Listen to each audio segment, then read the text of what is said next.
It's gone. Everyone? Okay. I'm just gonna join. We respectfully acknowledge that the land in which we gather is the unceded traditional territory of the Shuswap. Okay, approval of the agenda. The special approval of the agenda recommendation that social media be added as a late item. That the committee of the whole agenda for March 8th, 2023 be approved as amended. Word, Siobhan. All in favor? Carried. Thank you. Adoption of minutes, recommendation of the minutes of the committee of the whole meeting held on February 8th, 2023 be adopted. Bob, Ward, all in favor? Carried. Okay, I guess we're getting right to it. Business arising, decriminalization, Dr. Jonathan Malo, Interior Health Authority. Did I pronounce that right? I think he just popped online, right? All right. Right there. You have 6 online. Okay, he's online. Yeah. Okay, he's online. Okay, Dr. Malo, can you hear us? Yes, loud and clear, and just Jonathan's fine, thanks. All right, Jonathan, thank you for being with us today and sharing a little bit more education on the decriminalization. You have the floor. Oh, wonderful. Thanks, everyone. So I've also joined by Mayanne Peacock, who is one of the harm reduction coordinators with Interior Health, and Jordan McAlpine, who's on the call as well, and she's one of the decriminalization leads with Interior Health as well. And so we just put a short presentation together for all of you, and really, I'm thankful that to be given the opportunity to discuss decriminalization further, as well as looking at bylaws and what some of those impacts might be. So I'll start to share my screen, and then we'll work through this as each of us have a little bit part of the presentation. So first, I think we're starting with Mayanne. Is that right? Mayanne's just having trouble with her microphone. Hi, everyone. Can you hear me? There you go. Perfect. Hi there. My name is Mayanne Peacock, and I am the Harm Reduction Coordinator for the Thompson Caribou. And I'm joining with Jordan, who's the lead for Decrim from Interior Health, and then our medical health officer, Dr. Malo. So really nice to be here with everyone today. Thanks for giving us the opportunity to connect with your community, and I'm looking forward to sharing some of the information that we have, and hopefully there'll be some time for questions at the end where if you have any burning questions or things that we can chat about, we can do that at the end. So sorry, let me just, I'm a little bit, there we go. Okay, so first off, we just thought we'd talk about a little bit of the why we're doing what we're doing and what things look like. And so I pulled some stats for the area, and basically the toxic drug poisonings have become the second leading cause of death in BC. So it's a huge, obvious issue for British Columbia and all of the communities. And the numbers have not really decreased all that much over the last couple of years. So in 2022, there was 2,272 deaths in British Columbia resultant from overdoses. So for the local health services area, which I've got a little map there that shows kind of when I talk about these numbers, the area that we're looking at specifically. So your numbers are included in the Salmon Arm area. So there was 12 overdose deaths in this area in 2022, which was also similar to 2021. So on average, it was 12.67 deaths per year, huge increase from after COVID, basically. So pre-2020, the average number was 3.4. Who's this affecting? Generally, it's affecting more males than females. So 78% males, 22% females. And then it's disproportionately high for First Nations as well. So that's a little bit about the kind of the background of what's happening locally in the area, as well as sort of some of the numbers just emphasizing and underscoring what concern it is for overdose deaths. And I'll just pass it over to Jordan now, and she's just going to talk a little bit about decrim. Yeah, thanks everyone. My name is Jordan.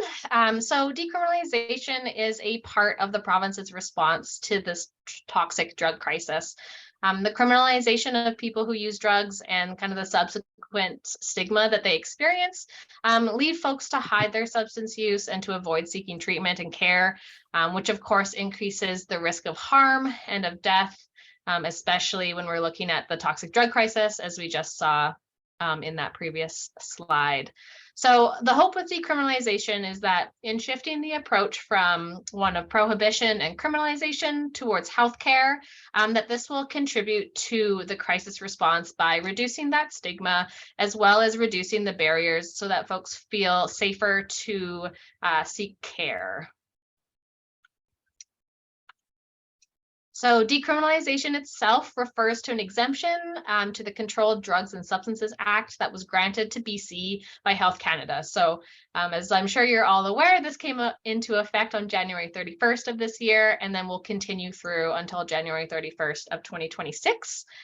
Decriminalization applies to adults, and essentially what has changed is that it is no longer a crime to be in possession of up to a cumulative amount of 2.5 grams of opioids, methamphetamines, cocaine, crack, and MDMA. So when officers interact with folks who have these smaller quantities of substances on them, the drugs will not be confiscated, police won't be charging, and no arrests will be made for the simple possession. And instead, the law enforcement officers will engage them in a conversation and provide them with a resource card that has substance use and health and mental health supports that are specific to the health authority. And then it should be noted that that 2.5 grams is considered a floor. And so officers are kind of encouraged and empowered to continue to use their discretion to kind of decide whether or not an amount is for personal use or not. So decriminalization is not legalization. So the substances that I listed on the previous slide are not legal. Their production and trafficking is still illegal regardless of the quantity that they carry. And as such, there are some limitations to this exemption. So the exemption doesn't apply on the premises of K-12 schools and any licensed childcare facilities. Also in airports, regardless of the amount or type of substances, having them is still a crime in these locations. The exemption also does not apply in a motor vehicle or a watercraft that is operated by a minor, or in any situations where the substances are within reach of the driver, similar to kind of how we treat alcohol and cannabis. It also does not apply to the members of the Canadian Armed Forces or to anybody who finds themselves upon a Canadian Coast Guard vessel or in helicopters. And just to kind of, that's all we have for decriminalization. And just to kind of pass it over, wanted to make a quick note that decriminalization in and of itself will not have an impact on the toxicity of the unregulated drug supply. As I mentioned, decrim is just one of the tools in the province's toolbox in responding to the toxic drug crisis. But today the drug supply is still toxic and unpredictable as it was prior to decriminalization. And I will pass it on to Jonathan. Thank you. Great, thank you. So one thing I thought that we could just quickly go over, as I know we often get questions about how we reconcile the differences in some of our approaches to tobacco, alcohol use, and now with illicit substances such as opioids, in terms of bylaws, and so this is just a bit of a framework that we put together so that we can go through this to identify, some of those issues and to look at why there are those differences in how we treat, these various substances. And part of that is we consider, well, what are those, what would a bylaw, or any policy consideration, how would that affect the individual and their addiction and, and their need to use that substance? How does it impact the broader community? What are the potential environmental impacts?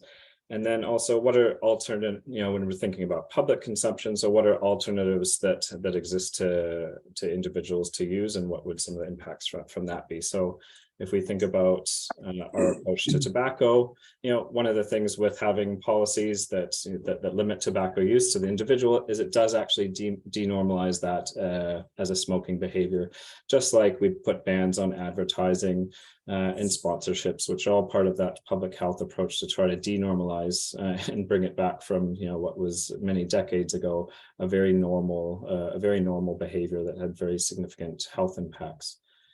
When we think about then, broader community impacts, so certainly having smoking bylaws around building entrances or where there's air intakes, that'll decrease individuals' exposure to secondhand smoke, considering what might happen in the environment. So we consider such as,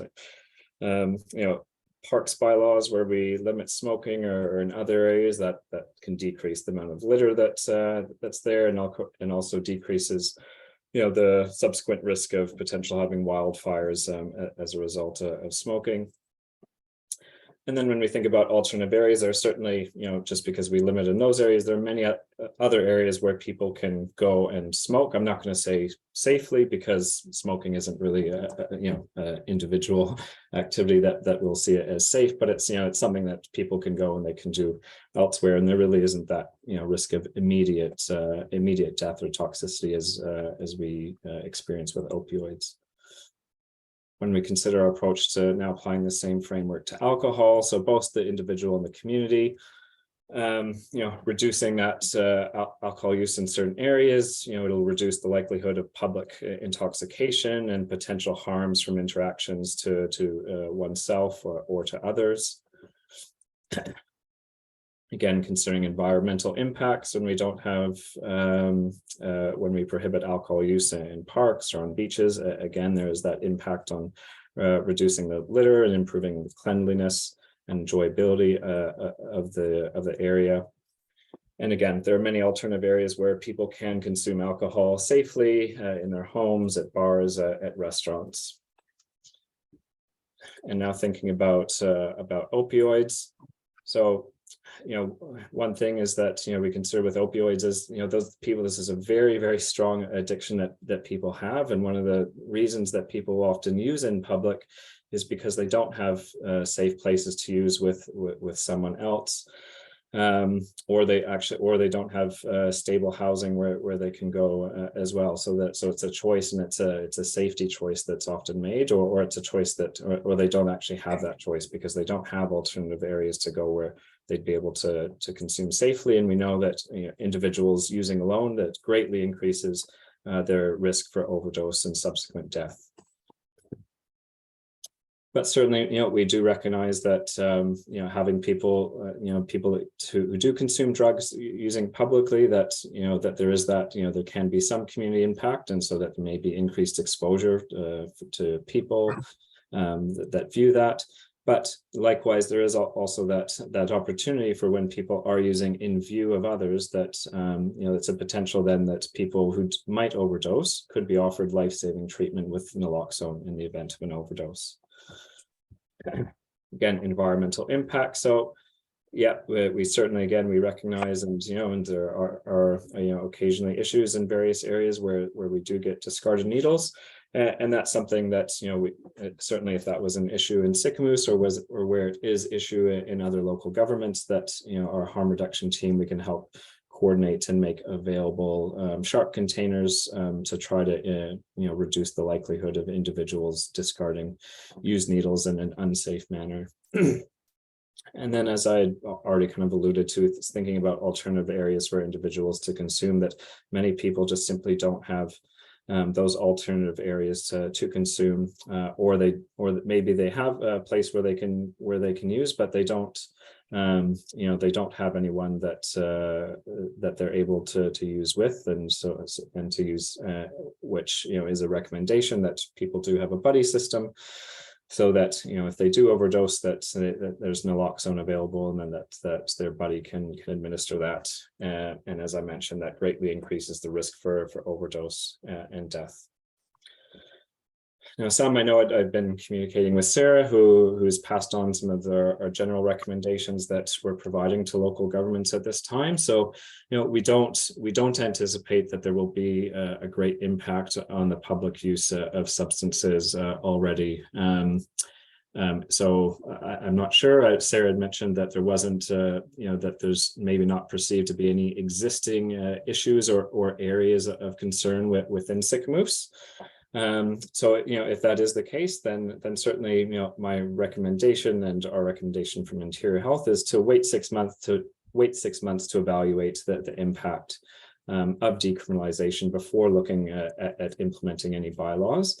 And then if those issues do arise, that really it's an opportunity for us to collaborate and to partner together to look at, well, if these individuals are needing to use publicly in parks, and if it's perceived to then become a safety issue for the community, that we can then look how to work together to provide areas or services to allow those individuals to use safely. And then lastly, as I mentioned, so that part of the community charter requires this consultation with the local medical health officer when local governments are implementing bylaws that impact public health, which potential bylaws on prohibiting public consumption of illicit substances does. And this is, of course, part of that consultation process. And I'm aware that there's been a first and second reading already. And so if there is if there's decided to be a subsequent third reading on this issue, then I would hope and expect that I could then be provided with that bylaw and then given the opportunity to provide a more formal response with my recommendations. And then I'll just hand it back over to Mayanne just to talk about existing harm reduction services in Sicamous. So in my role as a harm reduction coordinator, a lot of what our focus is on is just minimizing undue health and social harms related to substance use and sexual activity, and thereby hoping and help to the prevention of spread of infection as well as a number of overdoses. So in Sicamous currently, we have a picture there of your lovely health unit. And at the health unit, though, I just wanted to mention some of the harm reduction supplies that we currently have on hand. So there's safer sex supplies, safer injection supplies, safer inhalation supplies, take-home fentanyl drug testing strips, and then naloxone kits. So that's all available through local public health at this time. And then Eagle Pharmacy also does carry some harm reduction supplies and naloxone kits there for people. The nearest OPS is in Kamloops and Vernon. So a little ways away, so if people are not familiar with what an OPS is, it's basically an overdose prevention site, or they have supervised consumption sites, and they're sites basically where people can go to use their substances safely under the care of service providers. So there is not one, obviously the closest is Kamloops or Vernon, but there you do have supplies available to people in your community. And if there was any other community organization that was interested in having harm reduction supplies on site, if they reach out to us, we can facilitate that happening as well. And now I think we were just, we've left our emails there for the decriminalization team as well as the harm reduction team. And then just wanted to highlight a couple of the websites that have some more information. So at this point, we can open up the floor for questions. I guess just the last thing I'll just mention quickly is I know that this is a big change for communities. I know that we've, in the past, we have kind of asked for your support with dealing with substances through restricting, and this is kind of turning a 180-degree turn. So it's a different path, and any new path does have some growing pains, but I think if we all work together, we can hopefully ease some of those growing pains as we move forward. So, and now if you have any questions. Hey, thank you. I'm going to open the floor up to council. Kate, go ahead, Councillor McCabe. Can I have a half hour? Okay, get ready. Okay, I have, I don't know. Some statements and questions.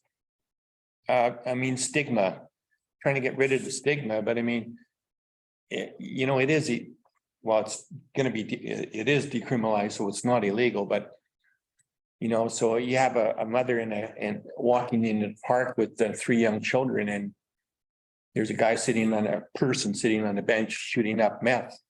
And what's the mother supposed to say? That no kids, that's okay. They have to do it here so they don't die doing it somewhere else. There is a stigma to that. And I think I might be a little bit old school, but rightly so. So the community charter and the municipal act, we're responsible council for the safety of our community. So you have public health as your mandate, and our mandate is public safety. So I don't know what trumps what, but we have a mandate for a quality of life in our community. And so we did do second reading. We looked at that. You walked through the chart between alcohol and cannabis and opioids. Or tobacco, sorry, thank you. Tobacco. I don't know why an opioid can't be treated the same as cannabis, where you can't consume in public places. So it's more consistent and easier to enforce with our local RCMP. I mean, if you got 3 people sitting on a park bench, one person's drinking a Mickey of alcohol, a Mickey of vodka, one person's smoking a joint, and one person shooting up, the RCMP can ask that person to, they can confiscate the alcohol, confiscate the cannabis because they're breaking the law. But just tell the person shooting up, have a good day, here's a card. But the closest safe site is in Vernon. Typically, that person won't have a vehicle or a driver's capable of transportation to access those sites. So there's no real place to send them in Sycamoose. We're being told to that at our health center, there's inhalation safety devices or injection devices. But that doesn't make it safe because you're encouraging to use a product that's not, you don't know what that product is.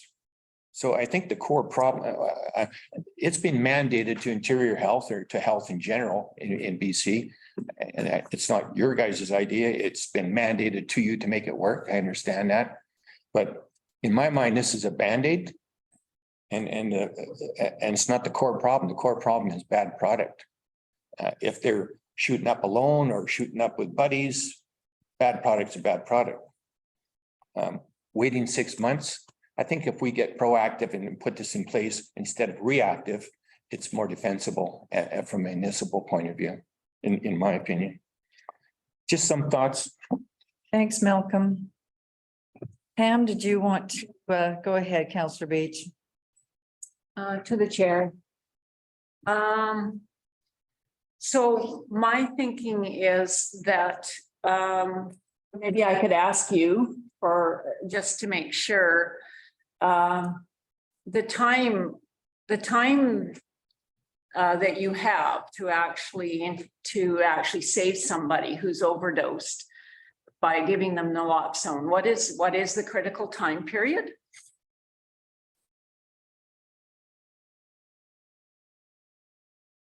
Anyone? They're on mute, I think. Oh, there we go. Yeah, I don't think there's any certainly recognized time period. Of course, the key thing with opioid use is that it depresses the respiratory system and your respiratory drive, which then leads to deoxygenation of your brain and damage. So obviously, the earlier the better. The longer that you go without breathing or breathing very little, then the greater increase that there is of death. Yeah. Okay, so that. So, kind of I would say ideally you're doing this within, ideally within minutes, but again, it depends a bit on the method of consumption as well. Yeah, okay, that's kind of what I figured. So that means that everybody that goes out to these public places should probably have 1 or 2 naloxone kits with them. Okay, I mean, really, realistically, to be able to help in this situation. Because we know it's going to continue to happen because we haven't controlled the safety of the substance. Just trying to point out some of the realities that for the public. Yeah, and also I wanted to ask, we do have sort of a program that seems to work or had seemed to help. I'm just curious as to why the safe injection sites weren't sort of a go-to, and that this was the alternative, just to let the public kind of handle it. Is there a reason why increasing support for safe injection sites is a bad thing? In your expert opinions, your informed position? I'll just say, no, that absolutely not. This is, it's a separate issue, and like we've kind of talked about, that decriminalization. The main thing is to try to decrease stigma and change this from being, an issue of, that's in the justice system, more to one of the health system. In terms of overdose prevention sites or safe injection sites, no, that's absolutely still, a key part of our, general harm reduction strategy. And it's been something, it's still, I can't recall when the first one was ever put into interior health, but it is something that, we're continuously looking at communities where we're seeing, increased rates of overdose or death, and trying to expand that service to where it's most needed. Mayanne or Jordan, do you want to add any comments on that? Yeah, I just thought I would kind of chime in. Definitely the SCS and OPS advocacy piece. I love that it's been brought up twice now. That's definitely a piece of responding to the toxic drug crisis. And I think where decriminalization links in with that is folks have kind of said to us over the years that they maybe avoid going to supervised consumption sites, or they avoid like drug checking or even picking up safe supplies because they're concerned about kind of criminal penalties that might come their way as they access a site. So decrim kind of supports the SCS and the OPS sites by removing some of the fear of criminal penalties, so people can actually access those safely. So they can kind of go hand in hand. Go ahead, Pam. So just to respond to that, then it sounds like you need all of it. You need all of that. You need the safe injection sites and this decriminalization. So I think that that's our concern, is that what you have done and what is being done is not enough. And it's not enough. It's not managing the bigger picture, and it's putting the communities, the people, our kids and our parents with their children at risk, and exposing them to normalities that they see on a regular basis that we don't want them to think is normal.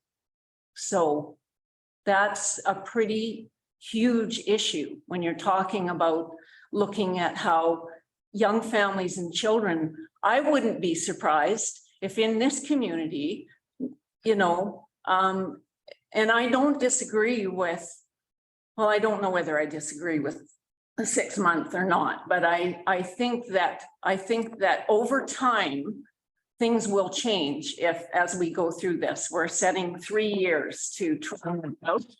And I do think that over time, things will change. You'll see usage change.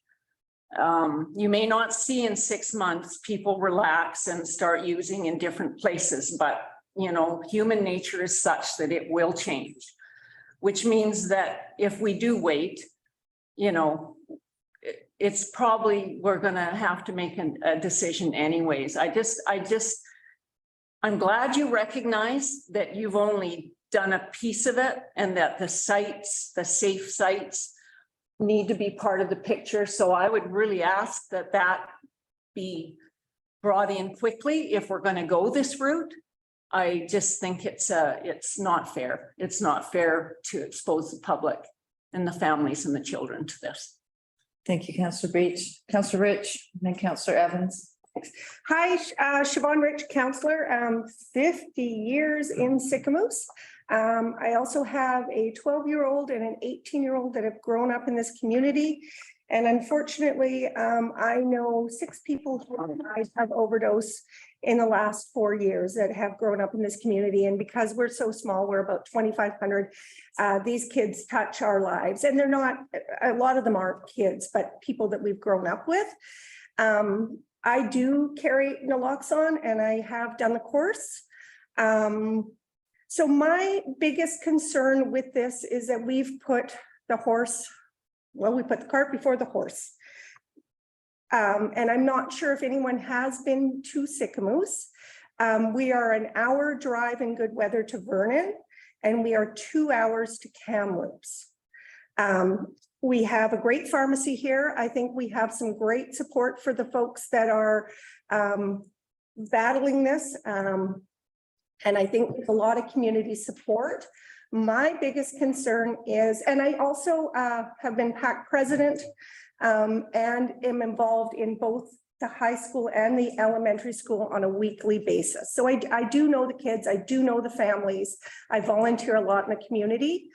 My biggest concern on this one is our youth that are on the edge, that when it becomes normalized, that they then take that choice. And we do, our community, and if you look at our numbers, we do have a lot of kids that are kind of on, that they're just kind of working their way through, and we can either lift them up, which our high school is working really hard in doing, and our community is working very hard in doing, but that they don't maybe have all the support that they need.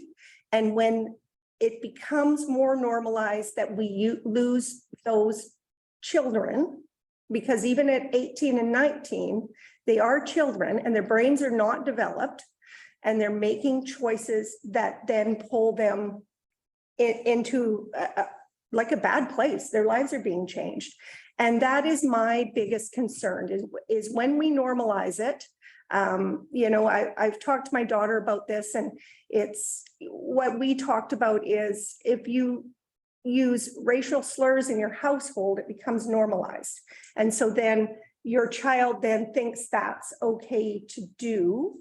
And so when we normalize it, the kids on the edge, we've got a higher risk to lose them. So how do we deal with that? Can you address that? How do we deal with it? Because this hasn't even been discussed with the schools. Like I talked to my local principal and no one has contacted him. And same with the elementary school. No one's contacted our principals about this or given them any kind of worksheets or booklets or, hey, we're going to run this kind of course with the teachers. So we've not seen any of that here. Is that available?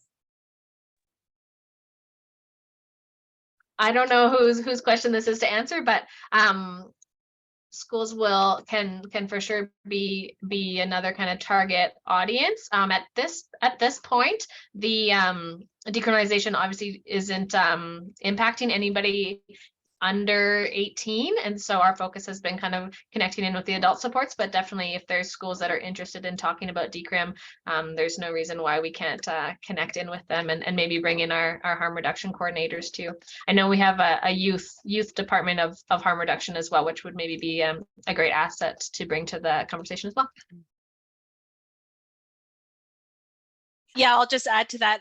Yeah, there is a youth harm reduction team and they are doing a lot of work within the schools, but it's just not directly connected to the decriminalization because It doesn't affect those under 18. And I just wanted to say, like, we're not trying to normalize substance use. It's more about decreasing the stigma so that people that have substance use disorder, which is a medical disorder, can seek the help that they need and not feel stigmatized in reaching out and seeking that help. It's not to normalize or create an acceptance of using substances for youth or anything like that. The thought is that if the problems weren't being seen in your community now, so you weren't seeing people at the park injecting drugs, the chances are it's not going to change anything. But this allows people that are an opportunity to get help instead of be criminalized for something that they're doing because of their substance use disorder. If that helps. Go ahead, Councillor Rich. Respectfully, it does affect our children, because if they're in a park and someone is using, then it directly affects them. And again, I think it is the cart before the horse. So if we're not going to our educators and speaking with them and giving them the tools, because I really think, and honestly, in our community, we do have families where there are younger children that their folks are dealing with addiction. And again, if the more normalized it is, the more part that will be how they're growing up. So I'm not against decriminalization, and I want to make that very clear. What I think we need is support before we have to put all the pieces in. And again, you speak to being able to get help. We're 2 hours, one hour or 2 hours away from someone getting to a safe site. And my concern is we're going to lose people, like it's a strainer level, like that people are going to drop through, because when you do make it okay, then it's okay. And just on a personal note, my daughter's in university, and 2 weeks ago, she was riding the Sky train in Vancouver at 2:00 in the afternoon, and a guy pulled out a cutting board and started doing a line on the train. And she texted me and she said, there's someone doing coke. And I said, oh, on coke? She goes, no, he's doing coke on the train. And my daughter's been in the city probably for about 5 years now and has never seen that. So is it just a chance that that's happened? I'm not sure. But it's not a chance. I'm really worried about our youth. I'm very concerned. Thank you, Councillor Rich. Councillor Evans. Hello, Bob here. I'm wondering, folks, is this is an experiment that started January 31, and is it 1 year long? 3 years, 3 year long. So I got the year wrong. Thanks for that. So you're about a month and a bit in. I'm wondering if you guys have seen any evidence that why decriminalization is a thing, if you've seen any evidence yet of people getting help more readily or anything like that at all.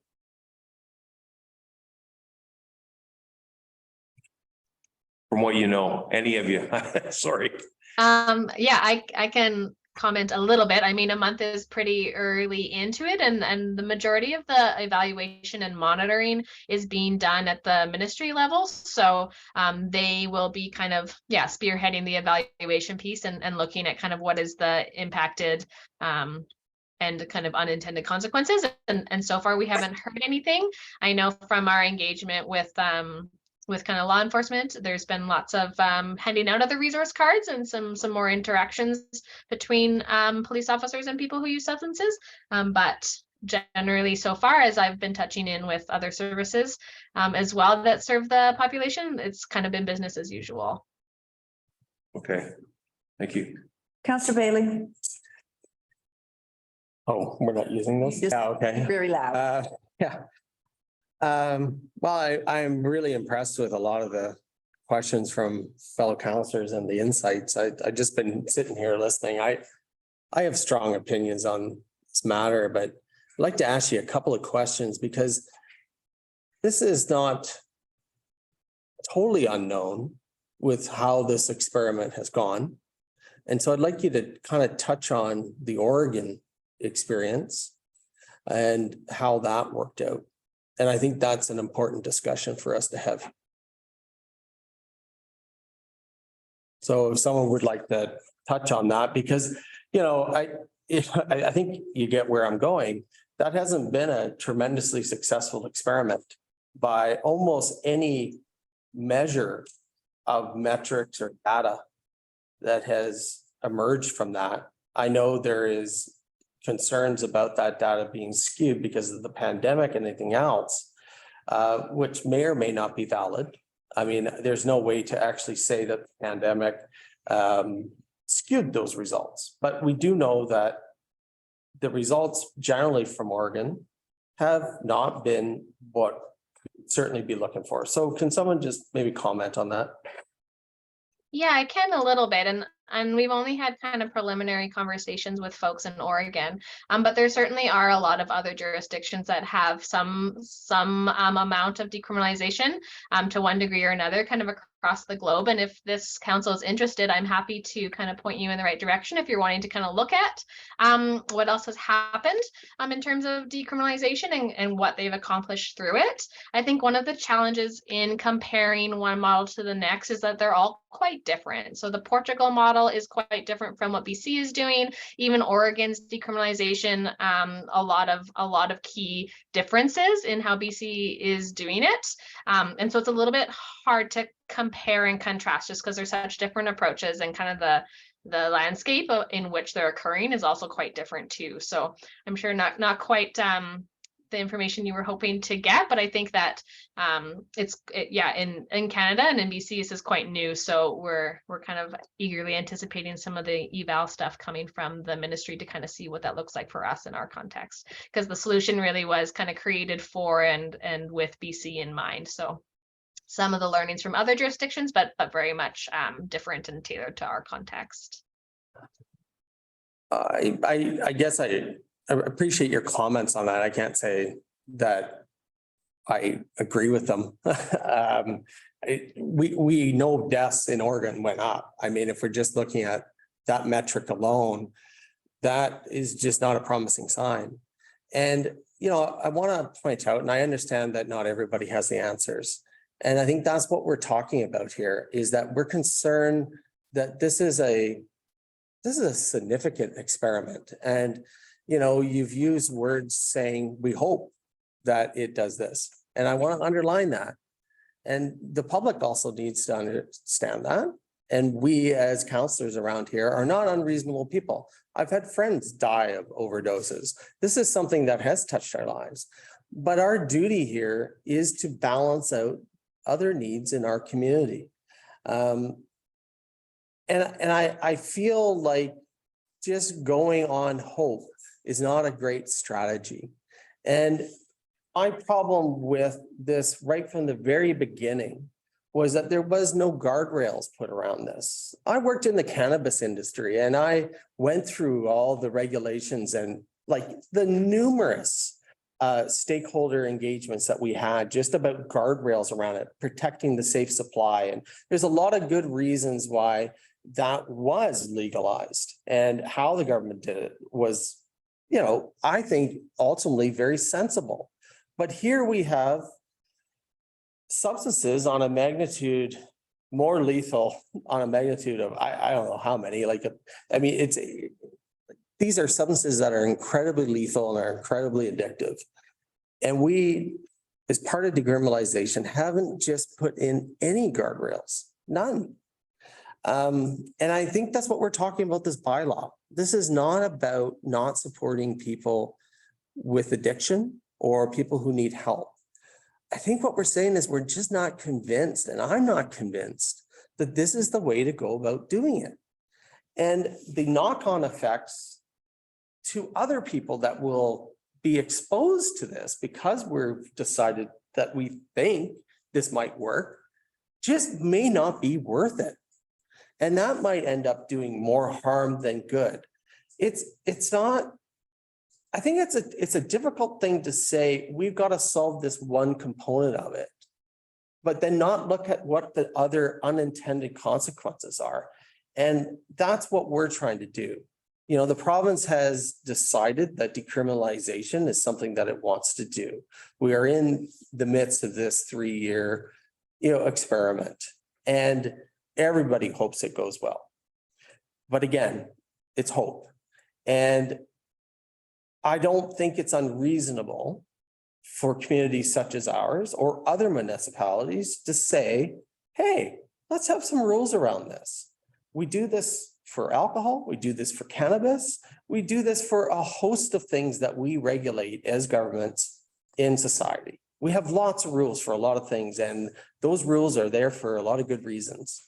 And I think what you're hearing and how I feel is that there needs to be some rules around this, not to prevent people from getting help, but from making sure innocent people are not exposed to a world that I don't think a lot of people want to be exposed to. And we got to balance that. And that's, I think, what this discussion is about, is the balance. It's not about you pick supporting, people that are going through addiction or not. That's not the choice. The choice here is governance and good guardrails around certain things that I think need to have them. Anyways. Thanks, Councillor Bailey. Do you folks have any comments on that? Hey, Pam? To the chair. Yep. We'll go a little quicker. Yeah, I will. Okay. I just want to point out that I have quite a long time in health as a background, and have, been interested, of course, raised 4 children and done a lot of advocacy in and around education on drugs. The reality of naloxone's effectiveness necessarily in every case, even if the public carries a kit, is that often it requires more than one kit to actually save a life. I just don't think this is realistic, the way it's being presented and the timing, and it's just not realistic for the size of the issue and the exposure of risk to our communities. Not realistic. Thanks, Councillor Beach. Councillor McCabe? Yeah, I just want to clarify, decriminalization is a good idea, but ill thought out in its implementation, in my opinion. And again, no disrespect to the panel doing the presentation here today. You're mandated to make this work the best way you can. I understand that. And the bottom line is we're trying to save lives. And again, if you're shooting up in public or in private, if you have bad product, you're going to have an ill effect from that, whether you're in public or in private. I think there's no guardrails, like Councillor Ian Bailey said. And for the schools, like Councillor Rich said, absolutely no public awareness in the schools. And again, no disrespect to the panel presenting today, but very ill thought out from the provincial government level to try to minimize the impact of exposure to our children and children up to age of 19. I don't care if there's laws saying, if you're 19 or 18, then it doesn't apply to you. Yeah, it does. Forget about the bureaucracy cutoff of 18 or 19. They're children, they're a product of their environment. If they're told that it's acceptable in the community, then they think, oh, well, like Councillor Rich said, if they're on the fence, well, yeah, maybe it's not so bad. Maybe I'll try it. And our bylaw is to try to mitigate the exposure to our community by not making it allowable in all public places. And until the ministry comes up with a better public awareness and implementation around it with some guardrails, and then we can pull back on our bylaw once we have a comfort level that it's being implemented a little bit better with more public awareness, more education. I think it's just being slid under the rug and implemented, without, like, we have Eagle Valley Senior Support Society here. They do a little bit of mental health. I doubt very much if they've been approached by anybody from Interior Health saying, here's the tools and how to deal with this in your community. We're a small community, like an hour to a safe injection site. RCMP enforcement or bylaw enforcement, no public awareness to municipal governments. Here's how to deal with this. Cart before the horse for sure. I support trying to save lives. I have two daughters, 35 and 37. They've had very close friends die of opioid overdoses. Yes, I'd like to try to avoid that, but this is a very small part of the puzzle that's been painted with a very broad brush without very much public awareness or education. Hey, thanks, Councillor McCabe. Okay, we're just gonna wrap this up. As you can see, council is very passionate about this and see some holes in the system. And I realize this isn't mandated from you. You are trying to roll it out, but we're very passionate about this. One thing that wasn't mentioned is the mental health of our children witnessing this, because there will be consequences. I've been in an industry, and I'll just personally, I've been in an industry where I have witnessed ODs. I have been there when there's a body pulled out of the water. And those images do not go away. So when we talk about these little folks walking through the park and perhaps witnessing something like that, that's etched in their brain forever. So that's not something we can pull back. This council wants to put together a bylaw that has some selected spots where we do not want to allow this to go on, some of our parks and things like that, where we have, right now you can't go to a school and inject. Our beach park in the summer is busier than our school parks at any time of the year. So there are select spots that we do want to implement a bylaw. So, and that's what we're working towards. And that's why we're having this conversation with you today. As you can hear, these folks have a lot of experience. They're all fact. There's all experience. So I want to thank you for being here today and sharing your thoughts. And we will, I guess we will be talking about our bylaw moving forward. Oh, Murray, do you have anything? We have Sergeant Murray O'Neill with us. Murray, do you have anything that you wanted to add?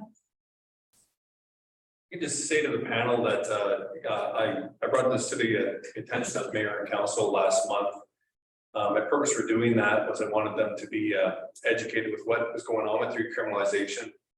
And I was aware of the situation in Campbell River, where Campbell River had proactively suggested and passed a bylaw which limited the public use of the decriminalized substances. So I brought that to the attention of Mayor and Council, said that it's probably something that's going to come up frequently with the other mayor and council, something for you to discuss. I've listened to what the councillors have said today. I can understand many of their concerns and fears of what this may result from this. I can also tell the medical panel here that as the sergeant in charge of sick moves, that open drug use in parks is not an issue right now in sick moves. It's not something that we the detachment are dealing with frequently or realistically at all. In the past summer, I think I can't even recall an instance of that occurring in our park. And for this year alone in 2023, I think we've had one call where someone was reported to be using in a vehicle, which was just on private road. So my purpose, again, was to bring it forward to council so they could make first know about the issue and then decide what direction they wanted to take and be aware of what Campbell River is doing.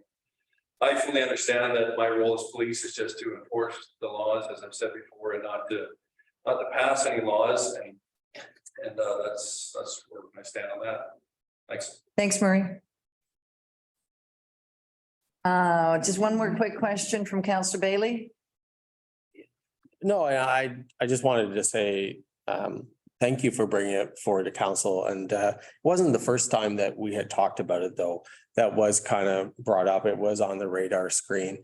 And I think as the conversation goes forward, there's going to be a lot of other council that are going to be starting to think through what does this mean to their community. So I think it's important for everyone to have the information and then the conversation can go forward. Yeah. So thank you for bringing it forward. All right, thanks, Councillor Bailey.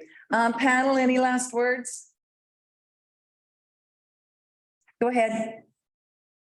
Yeah, I just wanted to say, like, I mean, I commend all of you because you're obviously a very compassionate and caring group of people who has your community, at the center of your interests.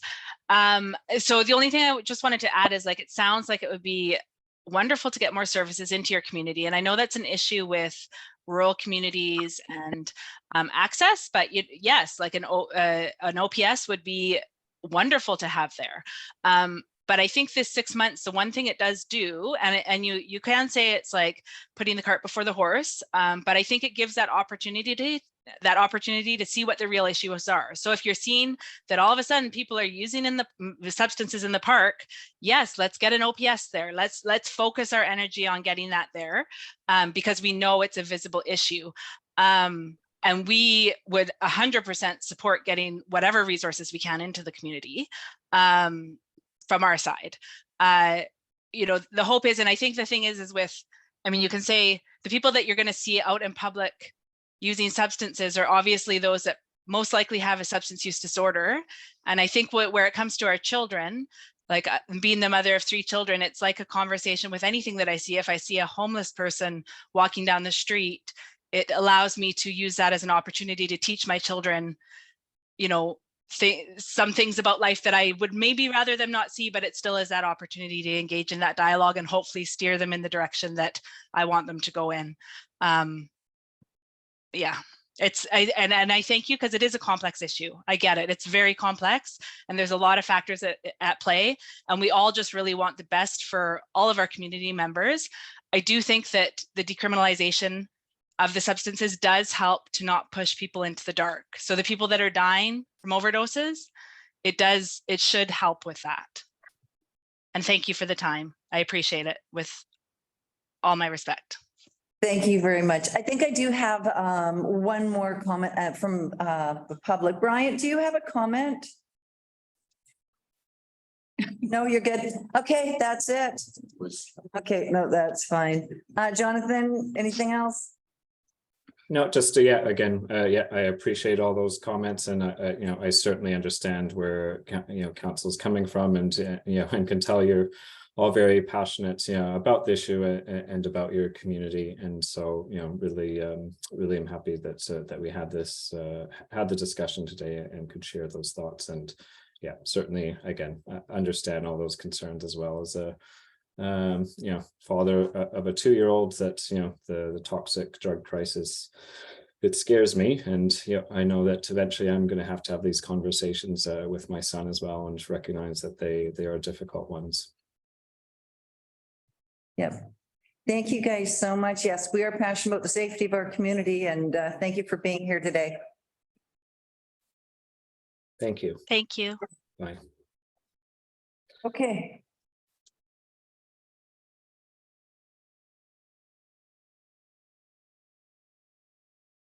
Okay, active transportation network plan.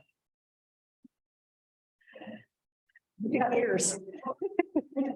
Thanks, Murray. Hey, Murray. Thanks, sir. Murray. Yeah, thanks. Ian, right? Thank you, Ian. Sorry, as you can see, this is kind of knocked the wind out of, it puts all of us in a really deep headspace, right? Because we're trying to suck up so much, but thank you for being here, and let's move on to a better topic. Well, thank you for having me, and all council. My name is Ian Rock, and I'm a transportation engineer with Urban Systems. I'm based in Canada. I did not bike here today, as that wouldn't take much longer to do. But hopefully one day there will be a fully connected trail. So one of the little features of it, but today. So today we want to Right. So for today, I want to give you an overview of the purpose and the vision and goals of the active transportation plan. And then also dive a bit more into a summary of some of the key components. Should put down. No. Oh, yeah, perfect.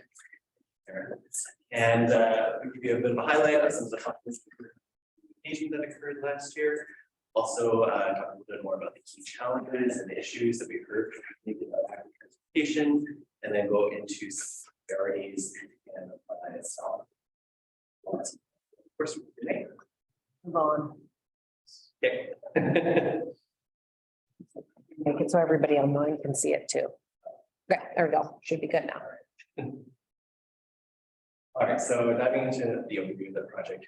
And what's really the purpose, was the driver for creating this active transportation plan.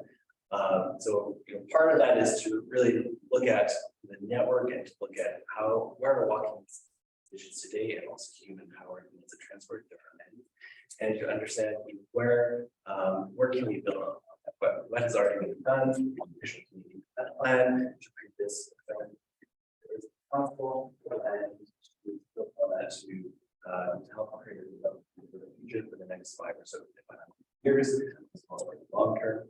Also recognizing that Slutsman has also been recently successful, and then through the Trail Development Committee of the Shusha Regional Trail to look at implementing that. I think it was during the process of creating this plan that Slutsman was successful with funding. So also exciting to see that move forward. From the vision, so from the community feedback and through the engagement with staff, we'll get into a bit more slides. We develop a vision for active transportation in cities. And I'll make the statement here as written in the plan. Active transportation in cities is encouraged a well-connected network that provides both residents and visitors safe routes through the community. The mix of paved and gravel multi-use trails, sidewalks, and bike facilities ensures year-round active transportation is available for recreation. It's meant to be aspirational, a bit more visionary, and not too specific. We feel it's a vision that helps guide the goals and then the subsequent projects and priorities. There are 4 key goals that this vision dives into. Goal 1, I won't go into too much detail on here, but on the environment, we invest in active transportation and the environment.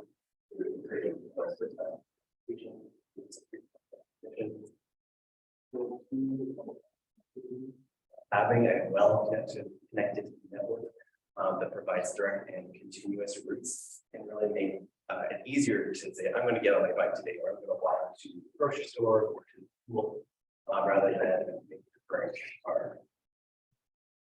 Goal 3, which focuses on safety, looks to invest in facilities that are in accordance with the current best practices and design guide from BC. And also considers that sometimes we need to plan for safety in addition to say the trail or sidewalk. It might be lighting, it might look like having amenities, rest areas as well.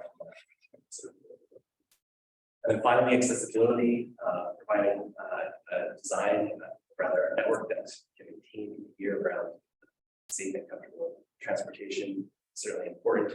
Certainly in the winter months, it's a bit difficult to do that. There's heavy snow on the ground, so there's some priorities identified here in terms of in general to maintenance of trails.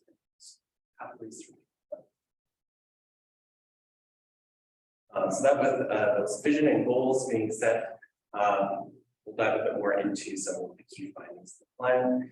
And with respect to community engagement, Stephanie Sunny, who I see is on the call today, was really instrumental in leading much of the community engagement through last summer.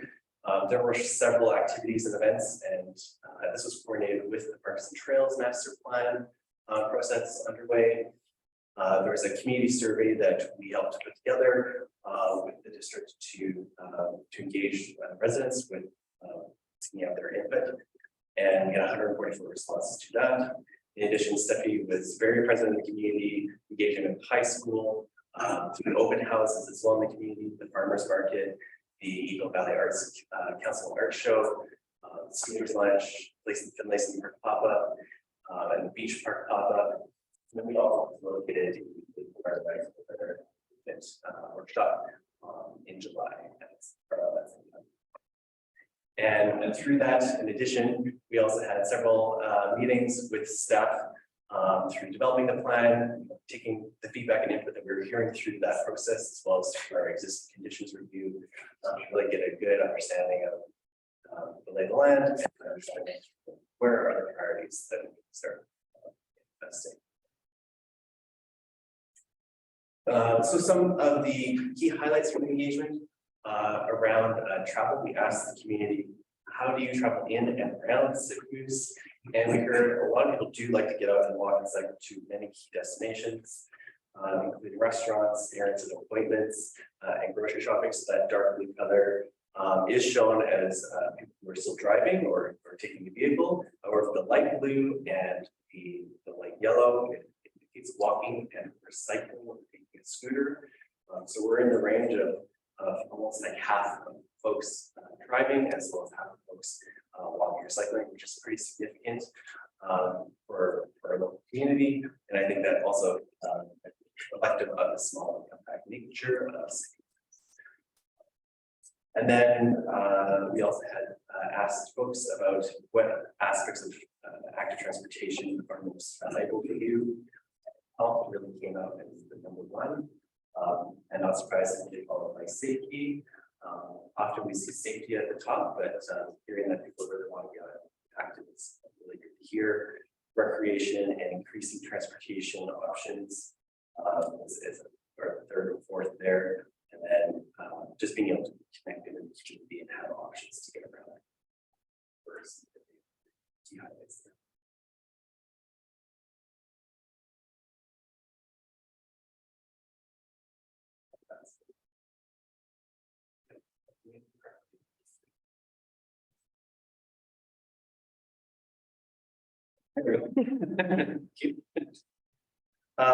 So more specifically, what were some of the challenges and opportunities? We heard that sidewalks and pathways to destinations are sometimes incomplete, even exist from where they're starting off on their trip. And in some cases, and that was 62% of respondents that indicated that substantially less, but still notable. 20% said there was a feeling unsafe or uncomfortable in getting around.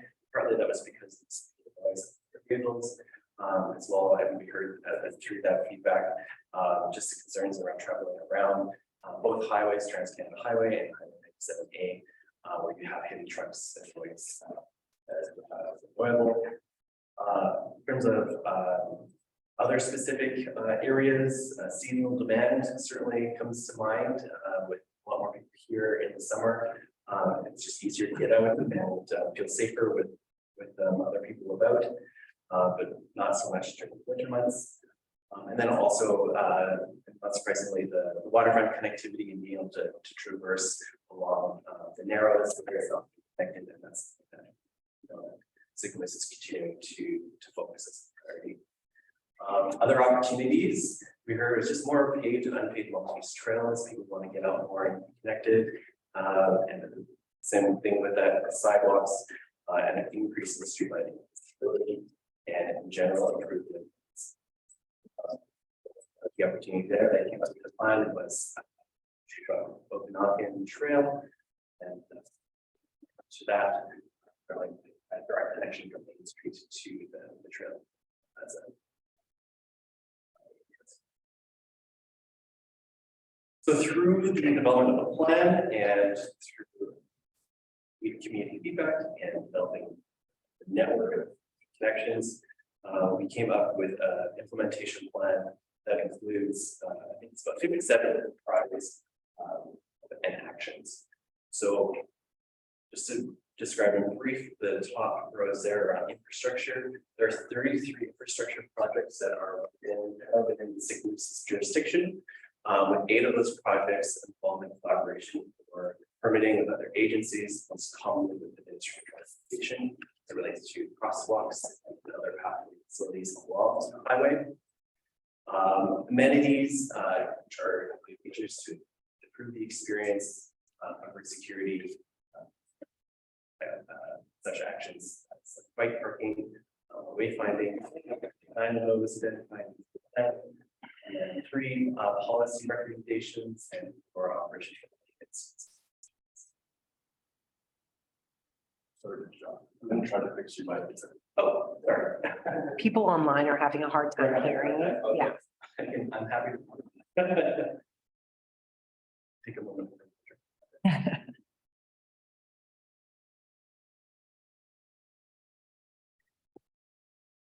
That's it. There we go. Okay, hopefully it goes online. Thanks.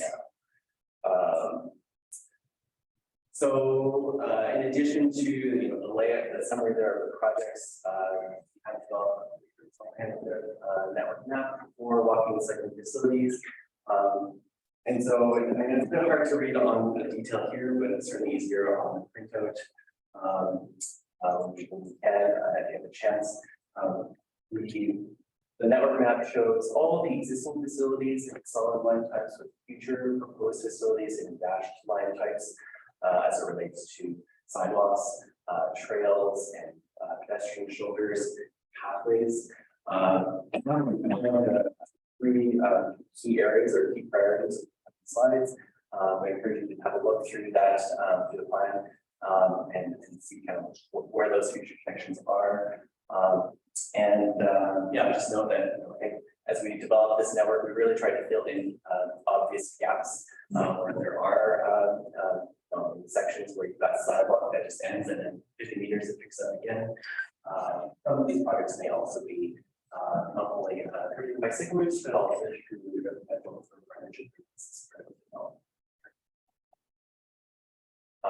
also, there's the map towards the south here. Again, just covers a few more of those connections down along the highway. Another one of those key connections being Health Street and down to the legacy area development. So, and as well, recognizing that there's some desire for future connections down this Swansea Point and others that we'd like to make, although they're very much dependent on conversations with the ministry and have a few constraints to. So just 3 highlights in brief. Obviously, the Sickums Narrows waterfront pathway is an important aspect of the downtown, and large reason why people want to come to Sickums and be close to nature. So identifying some of those key gaps and show there in the highlighted figure on the right, where are adding those facilities as development occurs along the waterfront. The other exciting project is the crossing proposed from Main Street over to future SNL rail trail. And so that looks at a bridge or a grade separated crossing over the Narrows, which the feasibility study is already underway.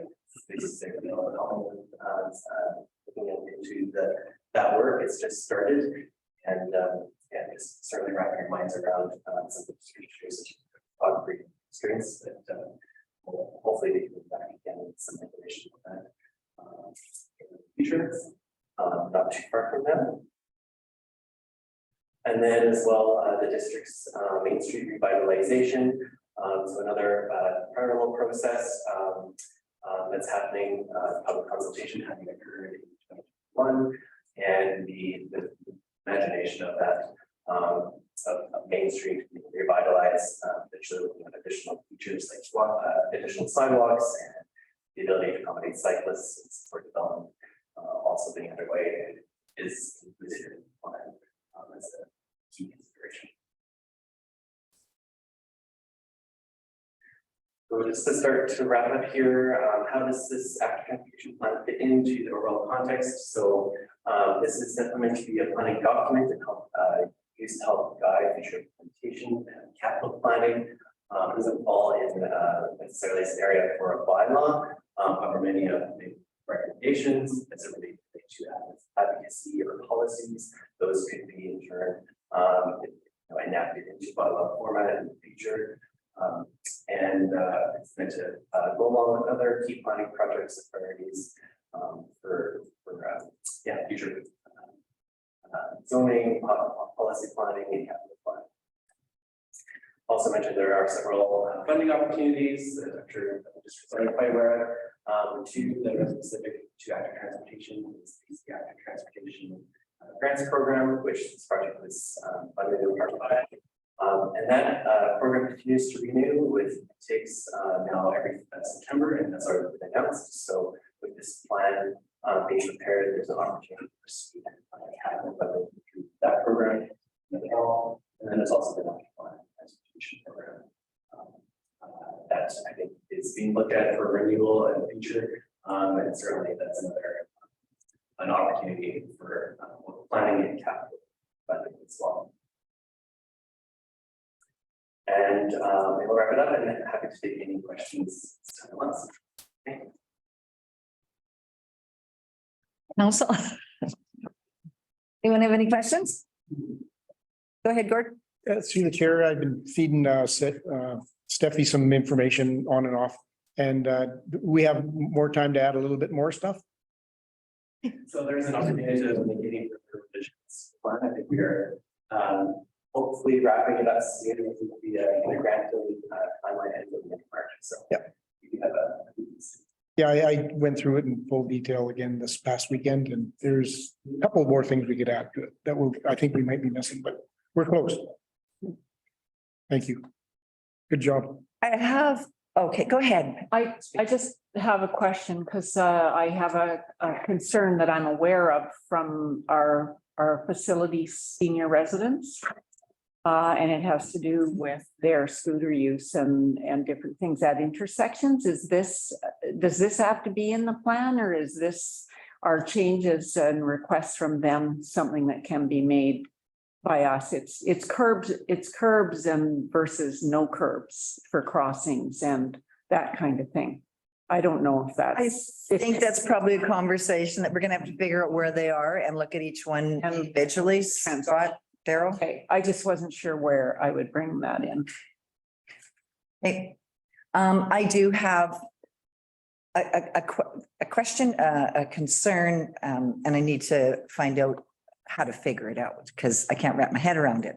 So we have on the east side of the channel, which has been the past, or which has been the dream for a long time, is to have the east side of the channel a walkway.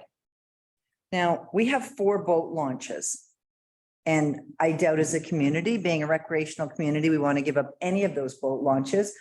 And we also have a business that has a trailer, like a rail trailer that launches their boat first. So there is no way they can see anyone behind them any more than someone backing up a truck to launch a boat. What's the thought process there? Yeah, so for boat launches, it is a bit of a shared space. Really, it's hard to separate the users. I mean, usually being pedestrians and cyclists versus those who are launching and picking up their boats. However, signage, markings, different trees and surface materials can certainly help to distinguish where there would be conflict zones. And so that can be used, you may see in other communities that can use some free paint markings or it's like thermoplastic markings that just add more visibility, where you just can't avoid those conflicts. And also, if there's opportunities to narrow in the boat launch area, or to create turnaround spaces that aren't within that specific crossing area, that can help to improve. Yeah, I hear what you're saying, but when folks are backing up their vehicles and they're lined up to back up their vehicles in our boat launches, again, we are a boating community and we don't want to lose any of those. I see a safety issue. I see a huge safety issue with people walking down across the launches or across that rail launch where the visibility is 0. Councillor Bushel? Just if anybody has an opportunity, I did go to Kelowna last weekend and and if you look at their boat launch, how they had it marked and everything, they only have 2 boat launches in Kelowna, but they have, I mean, that boat launch is probably 10 times busier than any of our boat launches or all of our boat launches together. And there's thousands of people walking back and forth. Well, there's hundreds of boat trucks and trailers going. So it's all well marked and everything. So that's one example. And the other one is the travel lift in Granville and Granville Island. They have a travel lift that has a rail, goes over the top of the water and comes back. And that's actually a walking area as well. And it's well marked and everything. So it can be done. It just has to be done right. That's all. Okay, well, as long as it can be done right and cost effective, I guess that that's good, right? Go ahead, Councillor McCabe. Thank you, through the chair. Yeah, like Councilor Bushel said, there's best practices out there that we don't have to reinvent the wheel on that one. Is this the plan? Because we have a master plan and an active transportation plan and a few other plans. Is this the plan where we establish the standards for a pathway or a walkway? Like a paved shoulder with a line or a sidewalk or a gravel? Is this a document that should contain the design standards? Yes, so the document does contain the design guidance for the facilities you just mentioned, for pathways and trails. So our cross-sections and illustration is provided in the document. Well, we've provided recommended standards. So it would probably, if we're led to become more forceful or part of say subdivision development bylaw, we'll probably require an update to that bylaw and actually require that through developers who are doing images. It is the guidance that is in here is based on the active transportation design guide. So we are following the recommendations and so the general guidance there. Thank you there for some of that document. And then, yeah, it's part of an appendix where we have more of those cross sections. So, yeah, that information is in there all to make it easier to incorporate into the bylaw requirements. Certainly, the district, if it's a district-led project, the district is free to choose the type of design and facility to go with, and this would be a good starting place to check with that. So I guess. Yeah, go ahead. Thank you, through chair. Just one quick one. So Councillor Pam Beach was talking about some current concerns about our senior citizens and the scooters and the drop curves. So that should be a standard in this document too, then. So the subdivision development bylaw, the district has goes into far more detail in terms of requirements for design and construction. Your bylaw does, in our review, it does go into details around providing curb let downs and ramps from sidewalks down to crossing areas. Right, that's what I'm talking about. It is that already does exist within your standards. So we didn't feel that was necessary to go into this planning guide. Planning study, which is meant to be a bit more network level. Yeah, and it could create some beauty if there's something doing it in your question. So there is two different documents for standards then. Okay, are you guys good? Anyone else? Any more questions? Kelly, go ahead. Yeah, I just would like a little clarification in terms of what is the active transportation plan versus the parks and trails master plan? What's the difference? I get the park piece, but the trail piece, like. The trails piece can for sure feel like a bit of an overlap. This plan is really the active transportation plan to look at the network of facilities across the community. There's a parks and trails plans and geared around land use of specific parks of the trails within those parks. So this plan is more focused on the urban infrastructure and walking cycling facilities on roads, corridors, whereas that one more focused on parks and trail recreational areas. Okay, thanks. Okay. Scott. Thank you, Madam Chair or Mayor Anderson. So largely this has been with the plan committee, so we wanted to bring it to council. And we'd like to bring it back council possibly on the 22nd of March or the following council meeting. So if there's any other ideas or anything that you want to see in this, we need them pretty quickly. Probably the most important thing to look at is the project priorities. I think there's 12 main ones identified, but there's. So if council wants to have a look at those, if we want to shift some of those priorities. Now's the time, or over the next week or two is the time to identify those, and then we can bring this back. This, we are looking to complete this by the end of March, so. Wow, that is quick.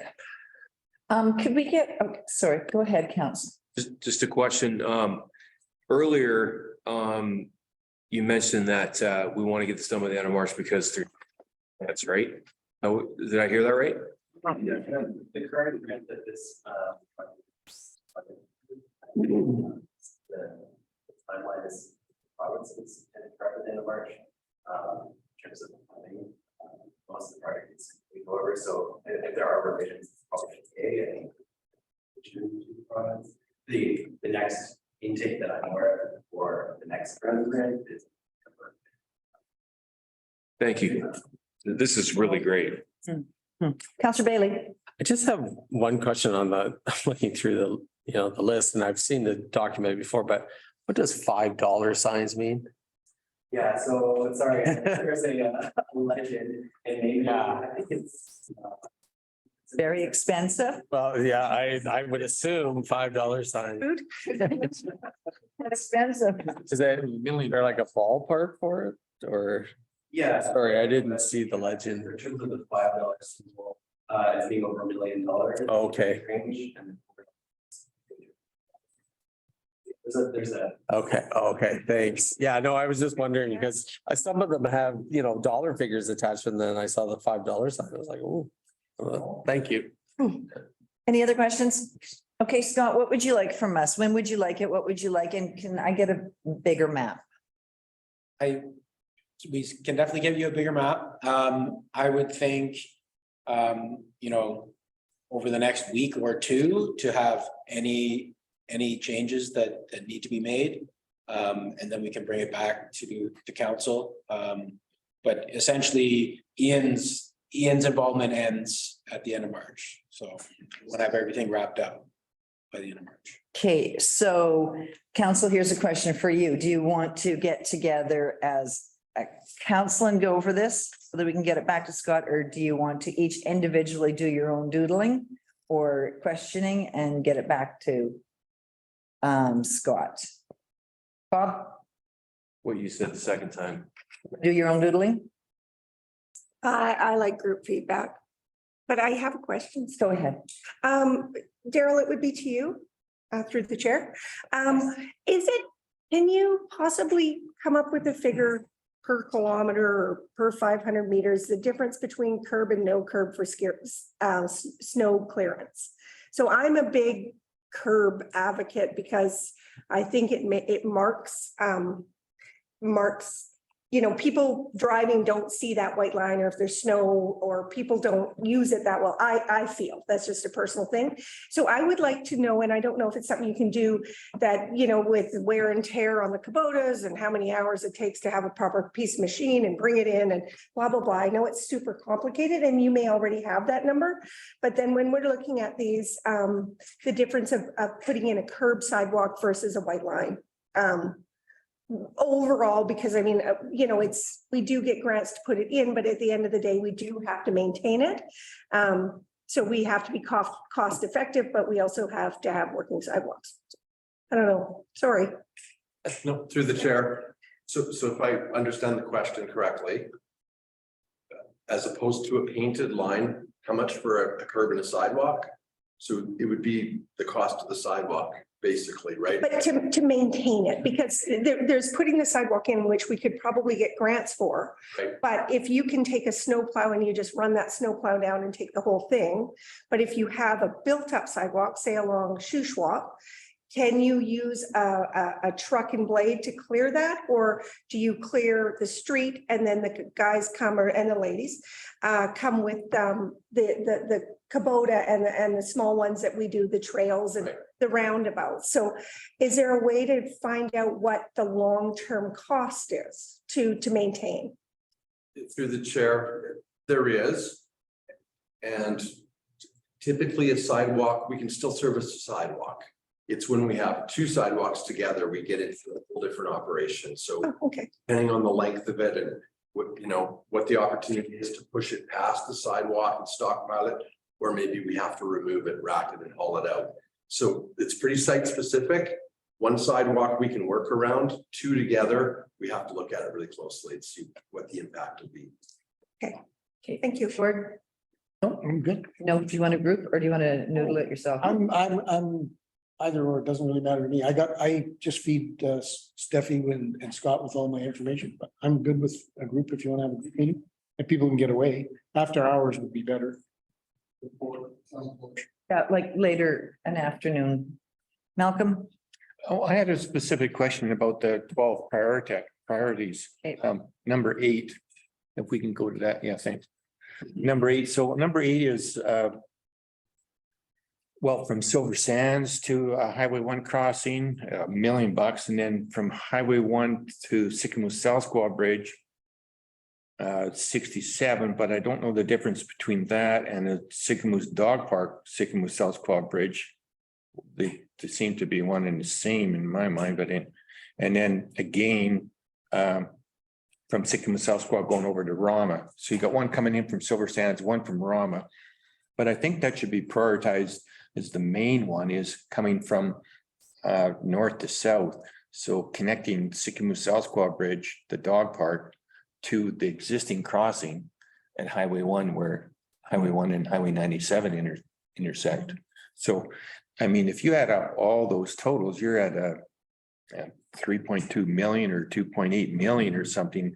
That seems a little high for just a little path from Silver Sands to the highway, the existing crossing at Highway 1, and from South Squaw Bridge, which already has a path under bridge, to just past 2 pieces of property to get to existing crossing in Highway 1. Those estimates seem pretty high. I mean, even if it's paved and lighting, I think number 8 should be broke out into its own separate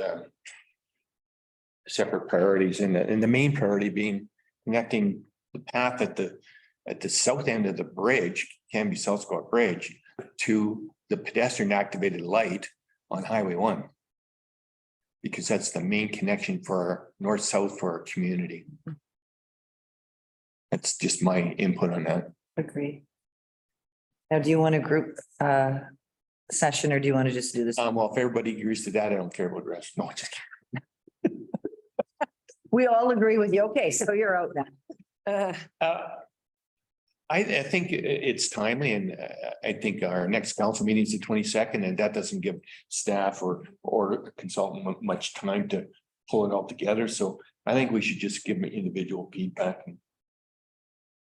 Okay. Pam?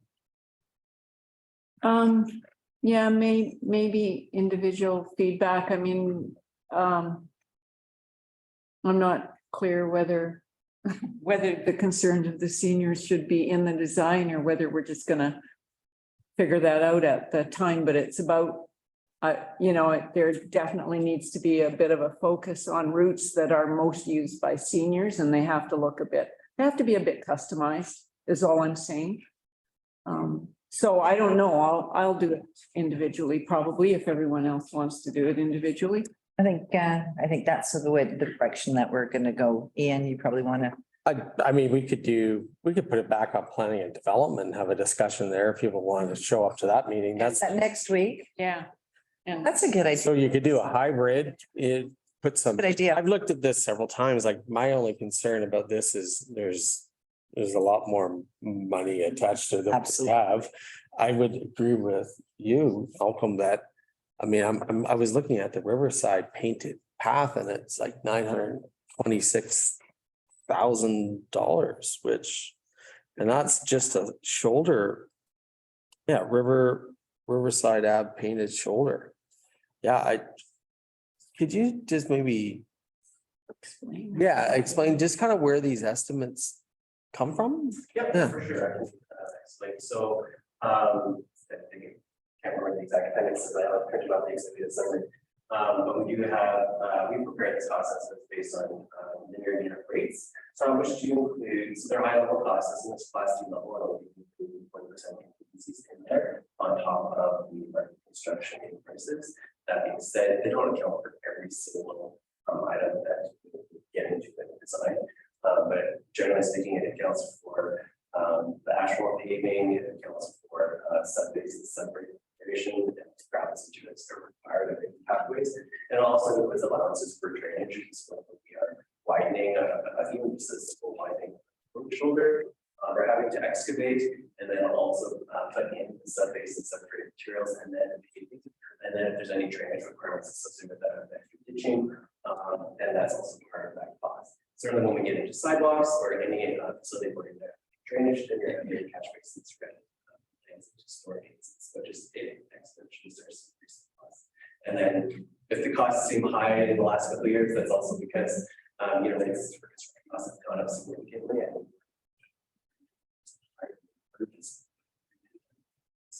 so these costs are based on recent rates that we have already know and from some of our recent construction work. So it is a bit of I understand it's a bit of a sticker shock.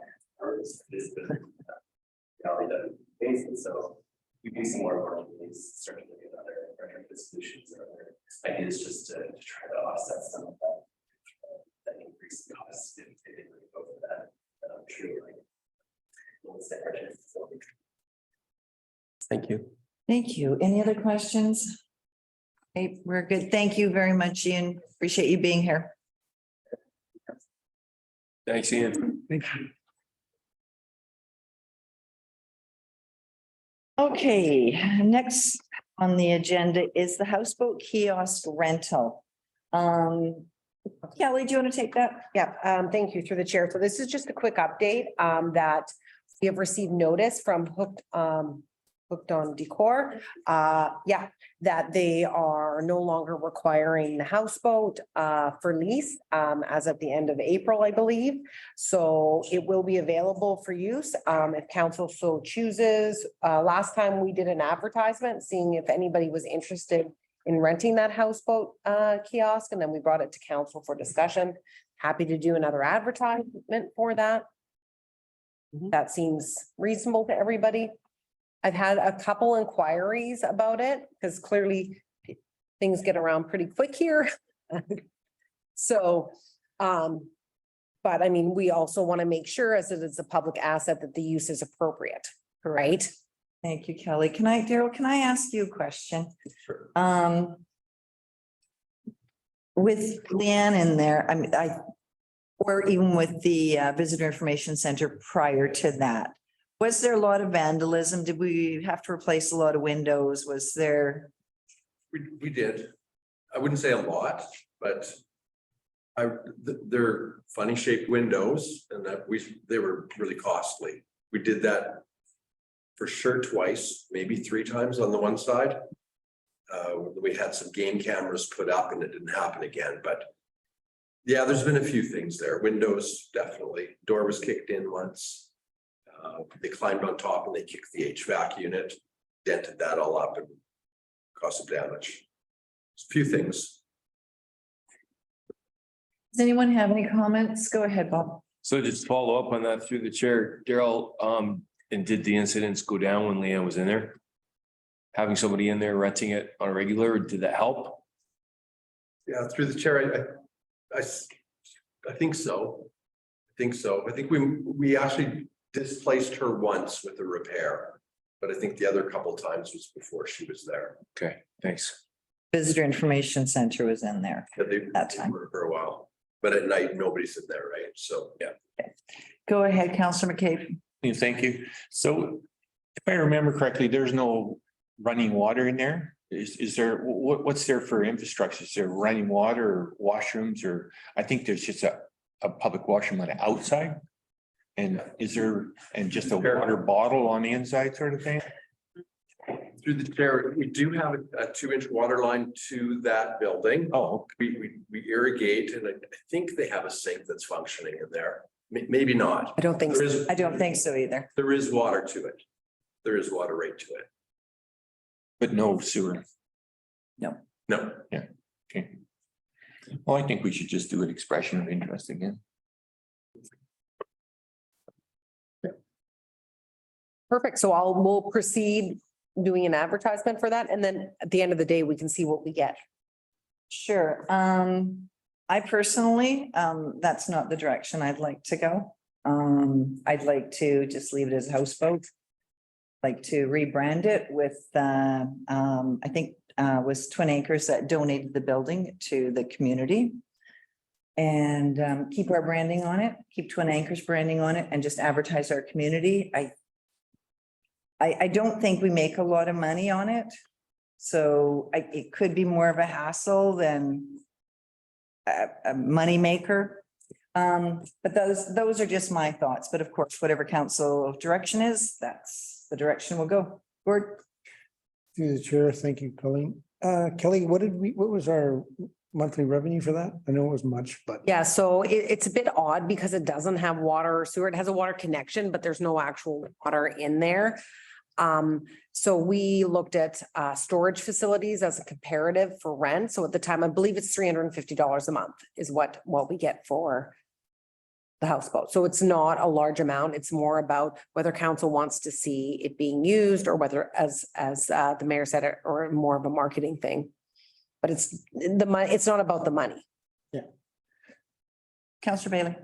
I think just to keep it above board in the perception, you go out and you ask for expression of interest, and then you see what comes back and evaluate it, whether it's something you want to do. I think we should at least go out and say, this is going to be a vacant space. If there's some desire to use it, please let us know, and then proceed. Through the chair, I would wonder if we can get plexiglass windows or something. So if we do leave the building vacated, that there's a way to kind of armor it without it looking armored. So it's not costing us ongoing money. And I don't know if that's possible.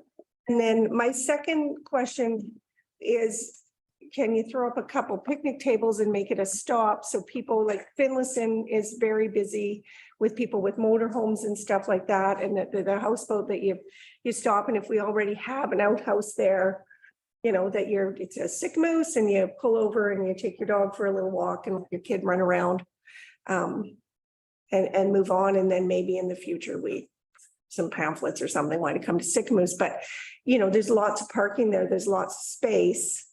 And if that's a way we can utilize it, but then also kind of make it so that it can't be wrecked or less likely. So just like a rest stop, have the boat there, no one is but a rest stop. Yeah, like the train. Yeah, exactly. Go ahead, Councillor Beach. I'm just, I guess if you've got a business in there, they're not there at night either. But it's still, do you think it'll be at less risk of vandalism if we just, you know, sort of make it a marketing thing and have it sitting there? Nothing in it? Yeah. Less interesting for sure. I guess so. Councillor McCabe. Down the road with whenever Bruin Ridge projects gets tendered, hopefully this year, that intersection there is going to be upgraded. So it'll be a pretty safe access going in and out of there, safer than it is now. So it could be a good strategic spot to whether we operate it as a business, you know, license it out or just keep the structure for a billboard, if you will, advertising. One question is it sitting on our property, or is it on highways right away, or is it on CP right away? What kind of tenure do we have for occupancy of that structure where it sits? Who owns that land? Yeah, Daryl? Through the chair, I would have to check. It's MOTIs. So we have a license to occupy it from MOTI. So our permitted use was for a visitor information center, and as well as with the retail space. So if we're going to change the use of what's happening there, we do need permission. So it's not on our land. And so if I may, Yeah. how much do we pay for the lease to MOTI? Nothing. Oh, it's just a $1 thing. Correct. Go ahead, Gordon. Yeah, through the chair, I'd probably just, you know, if we go for referrals, or expression of interest, we don't have to accept any of them. But just to see what comes back, and who knows, maybe rent it to highways. for a club office or something, I don't know, you never know. But, you know, if you can get some revenue from it and, I don't know, it would be something. It's better, I think, you know, the way the chamber ran it, and that's when I think we had most of the vandalism when the chamber was there. It was very spotty. They weren't there that often. And you know, maybe we had some bad locals at the time that were throwing stuff in there. Or somebody passing by it, I don't know, but it just makes, if it's visible and it's being used, but if it doesn't get used and it gets dirty. Yeah. You know, maybe, I don't know, I keep saying we put a RV dump site somewhere in town and. Land. I know, but it's still, we got to, I think it would look strange just being dormant for the houseboat capital. It is a houseboat in the houseboat capital, so I don't think that's strange.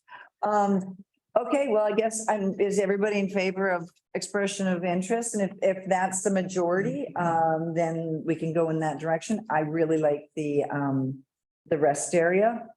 And if we do an expression of interest and we're not adding water or sewer or anything to this empty shell. They're renting the shell, that's it. And they can't take our branding off of the building. And we can see what we get. Who knows, we might not get anything that council feels an appetite to proceed with, and that's fine too. Right? Yeah. Go ahead, Councillor McKay. You know, Gordon had a good point there, or raised the point that, so MOTI with Broome Bridge, they always need a laydown area for construction. And so that has that direct corridor where they're getting rid of our trailer parking. And so they could run along between the corridor between CP and their own right of way. And they would probably be interested in using that, maybe the houseboat as an office, or at least that area as a laydown for their material and equipment and office stuff. So maybe before we do an expression of interest, we should check with Jennifer Stites to see if they want to incorporate that as a laydown area into their contract to try to offset some of their tenure costs, project costs. Because they'll be looking for laydown areas. I'm surprised they haven't asked us about that. And so they might need it as well. Right, so before expression of interest, we should check with MOTI. Good point. Yeah. Go ahead, Councillor. Chair, Colleen, I do think since TA or Twin Acres, you know, did donate it, it would be good to go to them also and see if they want to put some rebranding back on it or something. I think it'd be very nice if they donated that to the municipality. Okay, so I guess what I'm hearing is that we're going to hold off, talk to MOTI, see if they need that for their use. Sorry, Ian, did I forget? No, we're good. Good. See if they need that for their use, and then we'll bring it back to council. Okay. Good. Or you just want to throw a quick one.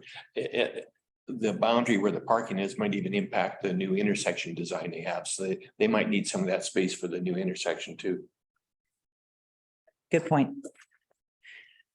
Okay, moving along. Social media. I brought this to council as comments were being brought to me about social media posts, and everybody has a right to be you, to do you, but there is a disclaimer that we have to use because we're elected to sit in this room and make decisions and talk about Sycamore's business. So I'm going to be absolutely honest. Yeah. I sent an email to Ian, who is conversational on rant, and I've been getting feedback. It's probably not, it could or could not be the correct information, but I'm not on rant. So I'm just getting the feedback. So it was suggestional conversation that I said to Ian, and our experience as council jumping on rant hasn't worked well for us. So Sarah sent me a disclaimer, which we all need to follow anyway, and was coming to council. So we just thought we'd bump it up a little bit closer. And if we do have social media that we want to post on that isn't connected to the district, we do have to put a disclaimer that says it's not the opinion of the entire council. So whenever we get onto a site and you're going to make a comment, it can't be it has to be your own. So you have to disclaim that. So I'm going to let Ian go first because this is an I battle. Yeah, it's, Well, it's not even a battle. It's no, conversation. it's, you and I should have talked face to face. It was probably texts and emails, not the best thing for this. So everyone's going to have a different communication style. I certainly have a different communication style than other people. Totally respect that. And I think that's what's going to make this council good. And I respect people who don't want to go on rant and rave or anything like that. I totally do. I've had some success with interacting with constituents and people reaching out on Facebook, and I'll continue to do that. I do want to make it clear, though, every single time I have posted, I am one of 7 votes. I'm very clear that council makes the decision. I am one member of council. That is it.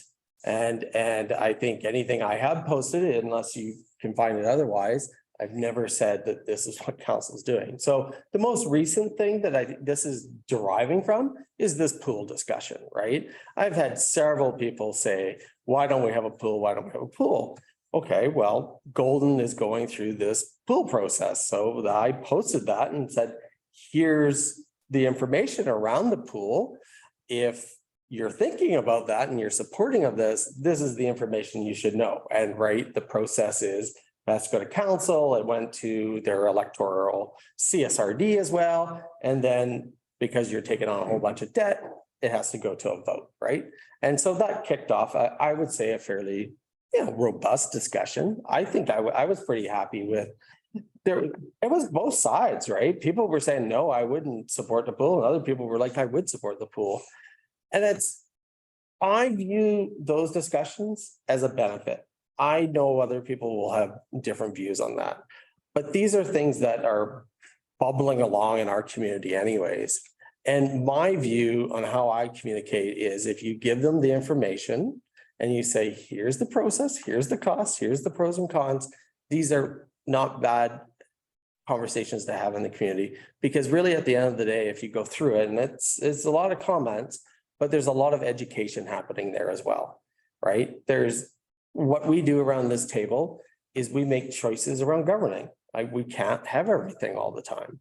And I do think that's one of the things that social media can help us with is enabling some of those conversations. And I understand that can't be done at a staff level. That's at elected officials level, right?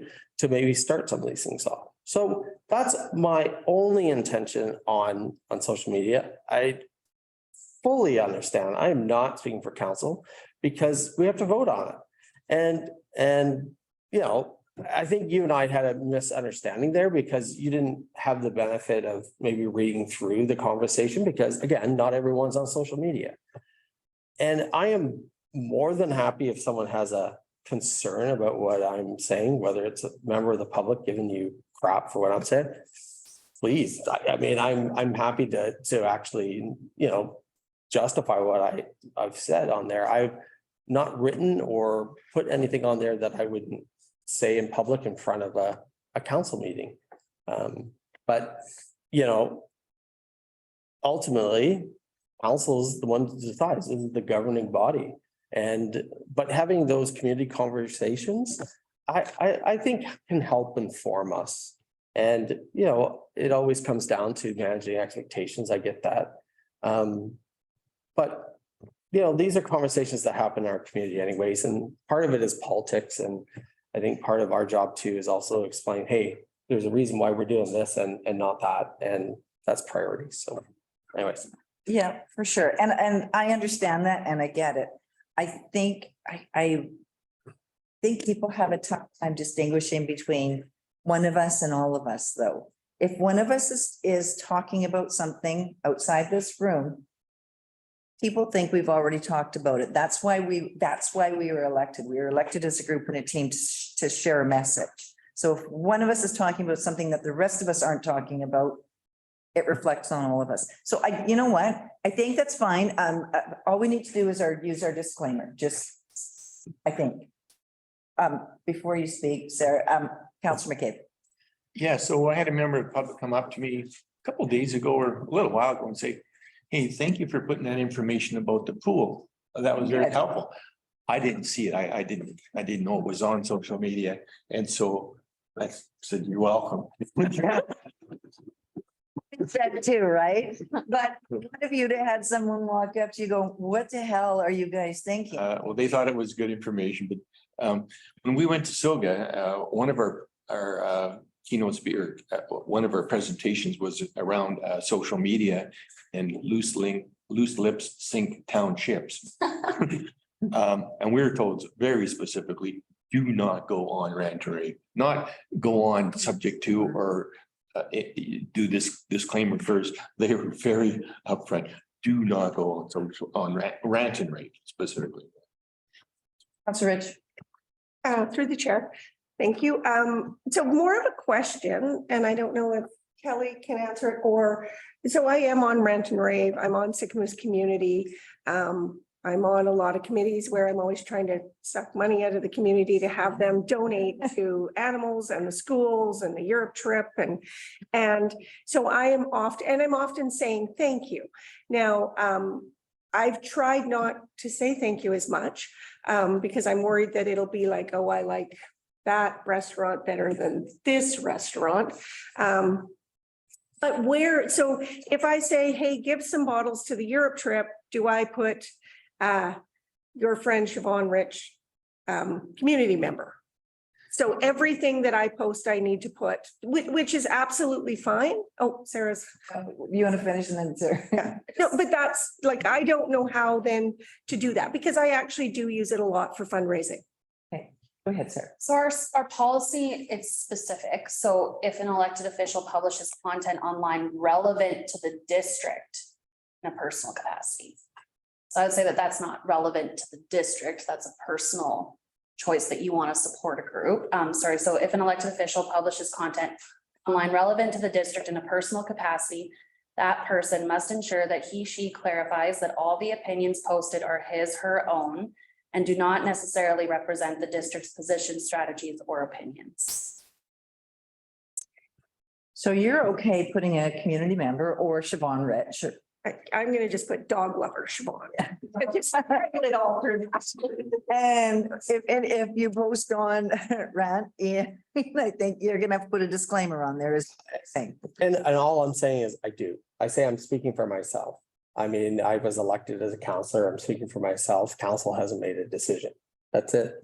Do we need to use the words of the disclaimer, or do we just need to say, I'm speaking on behalf of myself? That's it. Like, yeah, I mean. Sarah? Through the chair, I'm a rule follower. Maybe we have what we, respectfully, how we have that at the end, like what we're supposed to say, that we just have a common tagline that, these are the three, if you're supporting, I'm saying get your dog neutered. That's not coming from bylaw officer. It's coming from Siobhan Rich, right? So, but I can put citizen Siobhan or whatever that is. And I don't know if that's getting, constraining us too much, but then there's just, we've all agreed and we all have our little tagline. The policy doesn't have a specific disclaimer included. I mean, it could be amended to include one if that's what direction council is giving. But I think it just says that you need to clarify that the opinions that you're sharing are your own and that they're not that of the district or of council as a group. Yeah.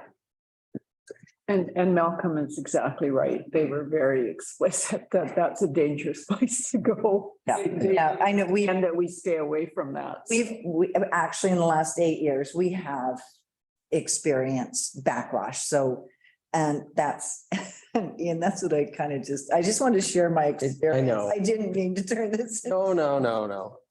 Can I just one more thing? I know, like, this is not a comfort area for everybody. I feel pretty comfortable engaging in a respectful manner with people. I think that's key. But like I said, anybody could look through who's on Rant and Rave and anything I've said. I've never, ever once said that this is the council. I've actually got a great lengths to actually not advocate for a position, but to tell people what the process is. That's the purpose of what I'm doing, is saying, this is a discussion, this is the process. And then if on the pool discussion, because this is the one, is if somebody wanted to do something, well, this is how you'd have to go about doing it. Right. And that's kind of where the discussion is. Like, if there's a group forming in the community, well, that wanted to kind of put this forward, then they would have to do that, and they have to come before council, and there's all these process. So that's what I'm trying to explain, is like, here's how you would do it. I mean, I actually try to keep my personal opinion out of that discussion. That's not what it was there for. So, but I don't think I've ever posted anything, and please tell me otherwise if you're on there, that where I've said my opinion is the opinion of council. It is not. It is not even, I didn't even actually express an opinion on the pool. But I do think we can't just look at social media as evil. It's here to stay. It is a part of what's actually happening in our community. We all, the ones that are on it, see these discussions, and that there is a healthy way to have some of these things occur without being completely toxic. I think the pool discussion was fairly healthy. There's always going to be a little bit of not healthiness on Facebook, but I think there's ways that we should and can be using this. I did try to get onto a community site and I was rejected. Rejected. So That's concerning. super sad. Sarah, go ahead. I was just gonna say that when utilizing those forums, a community group, what communications really loves is when council members share official messaging from our pages, because we don't do that as staff. So anytime you guys want to share what we're sharing, that's. Oh, lovely. perfect. Yeah. And I actually did that today because I had questions, because everyone's talking about the 1.7 million. So I actually just shared what came out of the district and said, because people are asking, hey, I hear you got some money, right? I was like, okay, well, it's not quite like that here. So what I did was I just posted that and said, you know, it's going to go through council and the finance process, and then council will decide the priorities from that. I hope you posted the part that we're very grateful to. I posted the entire press release. It's right there. So that's where I think we can use some of these things on an elected basis to. Councilor Bushev, we're gonna Wrap this up. be quick. Yep. Through the chair, I'm not on social media or on rant and rave. So when's the pool starting? Yeah.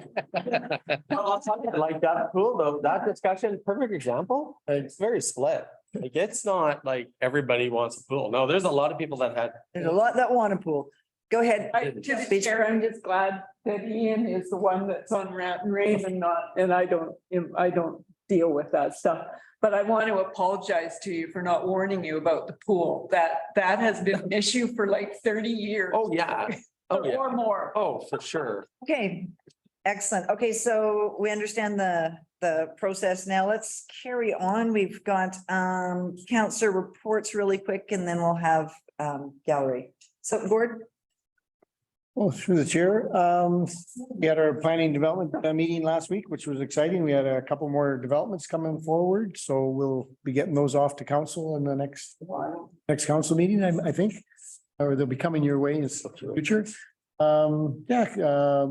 Kelly, Scott, myself, we met with some developers or stratas in regards to the zoning, so we're still working on some zoning stuff. Met with SARS regarding they're looking for a new home, so we're doing some homework on that, which you guys all know about. And that's coming along well, and that's about all I got. Cool. Thank you. Councillor Rich. Thank you. Happy International Women's Day. Smelka. Listen to the planning meeting, which I always do. Love that. 2 hours this time, 16 minutes last 2 weeks ago, and now we have half hours, but lots of great stuff coming out of that. We had a meeting with housing and the seniors housing committee, and lots of good stuff came out of that.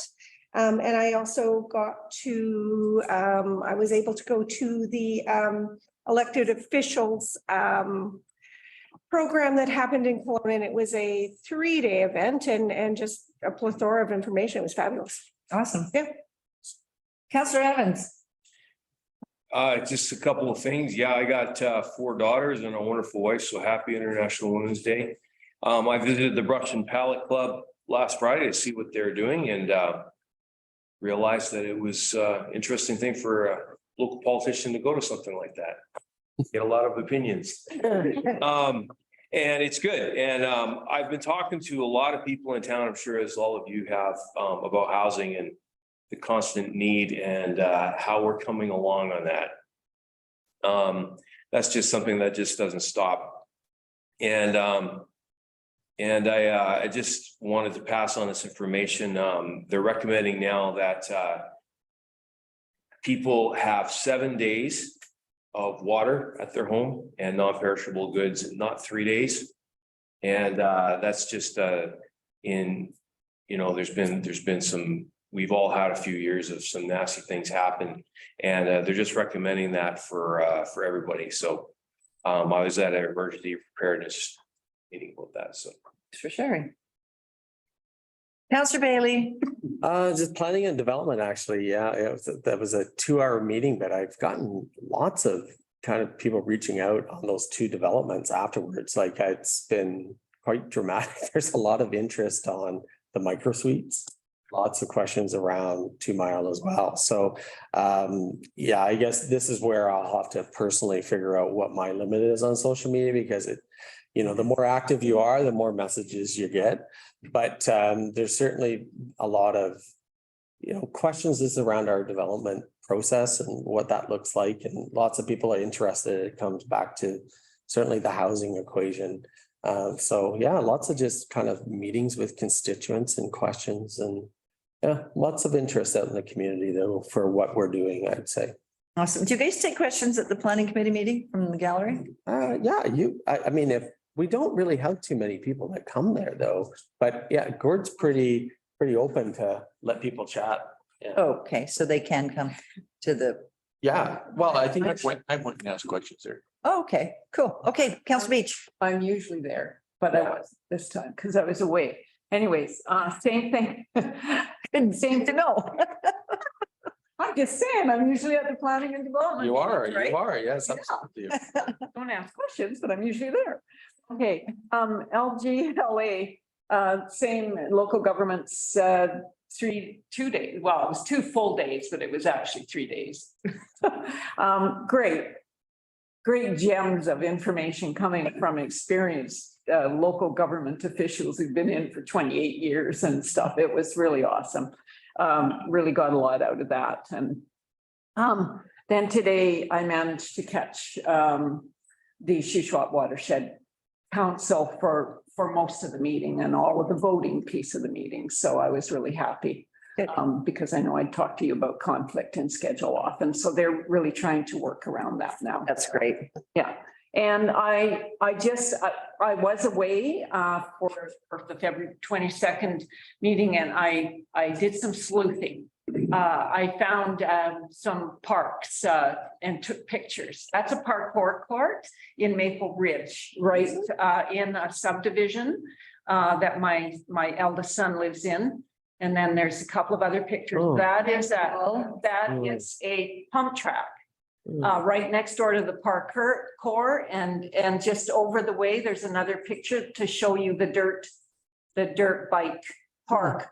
And just to point out the beauty of this is that it's got 3 levels of skill in it, which is what you're aiming for when you're doing this for the whole community, and a little, and yeah, lower skilled challenges for even small people. Yeah. So I just wanted to capture those, share with you. There's a ton more in that park, skate park and everything, but these were the new ones that I'd never seen. And I thought, this is perfect for us. That's awesome. Yeah, just sharing that. Yeah, thank you. Good picture in the pump tractor. Yeah. Yeah. Councillor McCabe. Not too much. Went to Kelowna, did the orientation and refresher. Did pull some nuggets out of that. Went to affordable housing meeting with our partners, Senior Housing Society. things are moving forward. That'll be a topic for in camera later today. Next Tuesday, I'm attending on behalf of Eagle Valley Transportation, an emergency evacuation plan with our fire chief. See how EVT can that process. That's about it. Thank you. Mine's pretty quick. At a meeting with our MP Mel Arnold, we discussed our vision here in Sycamoose and where he could assist and our common goals. So that was great for him to reach out to us. Tomorrow I have a Shuswap Tourism Advisory Committee meeting, which is the first one since election. So it'll be interesting to see what comes up on and the direction. I'm also attending the Fire Hall evac planning meeting. Kelly and I are planning a meeting with the president of the Hotel Association, BC Hotel Association, so we can pick her brain and see if she's got any ideas for us. We do have a landowner that is interested in perhaps partnering with a hotel, and I believe, and it's lakefront. So Sycamoose is, I truly believe in my heart, Sycamoose is lakefront hotel worthy and successful. So I'm hoping that we can find a partner so that we can get that on the go and have a destination hotel here in Sycamoose. I've, through the season, I've only attended a handful of Eagles games, but the Eagles made it to the first part of the playoffs. Second round. I see, but I'm really pumped about the Eagles now. And I am so amazed with our community support for the Eagles. And it makes you really proud to go in there. And especially in this last couple of days where they're playing another team and the other team has spectators there and they're brutal. And we do have a wonderful community and our businesses as well. They support our Eagles so much that it just warms your heart. So they did a brilliant job. We can all be proud of them. They did their very best. And I'm looking forward to hopefully spending a little bit more time next season. It's not that easy to fit everything into your schedule all the time. But anyway, very proud of them. And big thank you to their board and their coaches and the players. Job well done. Hey, so that's it for me. I'm running the meeting.